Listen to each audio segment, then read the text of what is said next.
স্বাগতম চাষ পদ্ধতি ইউটিউব ভিডিওতে।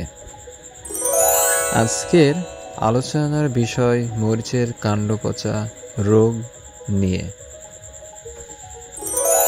চলুন বিস্তারিত জেনে নেওয়া যাক।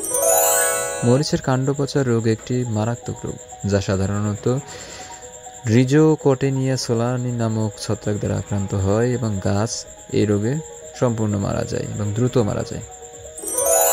প্রতিকারের উপায়: ট্রাইকোডার্মা জাতীয় জৈব ছত্রাকনাশক ব্যবহার করতে হবে। 500 গ্রাম ট্রাইকোডার্মা 10 কেজি গোবর সারের সাথে মিশিয়ে 1 বিঘা জমিতে ছেটাতে হবে। খেয়াল রাখতে হবে গোবর সার যেন ভালোভাবে পচে ব্যবহার করা হয়।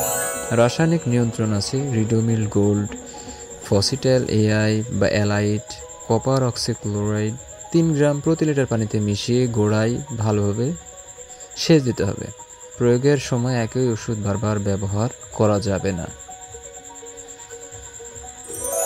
রোগমুক্ত বীজ ব্যবহার করতে হবে। জমি সবসময় পরিষ্কার রাখতে হবে। অতিরিক্ত নাইট্রোজেন সার ব্যবহার করতে হবে না। চারা লাগানোর সময় অবশ্যই মাটিকে জীবাণুমুক্ত করতে হবে। ফসল কাটার পর গাছের অবশিষ্টাংশ মাটিতে ভালোভাবে পুঁতে ফেলতে হবে। সংস্কৃত পদ্ধতিতে জমিতে সঠিক পানি নিষ্কাশন ব্যবস্থা থাকতে হবে। চারা লাগানোর সময় 30 থেকে 40 সেন্টিমিটার দূরত্ব রাখতে হবে। আক্রান্ত গাছ উপড়িয়ে ফেলতে হবে। জমি চাষ করার পর সোলারাইজেশন করতে হবে। পেঁয়াজ, রসুন, ধান ইত্যাদি ফসল পর্যায়ক্রমে চাষাবাদ করতে হবে, যাতে করে মাটির গুণগত মানটা সঠিক নিয়ন্ত্রণে থাকে।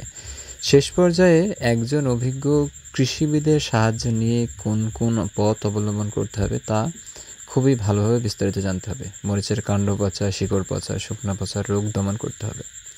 আজকে এই পর্যন্তই। চলুন আমাদের চ্যানেলটি সাবস্ক্রাইব করে, শেয়ার করে, লাইক করে পাশে থাকবেন। আল্লাহ হাফেজ।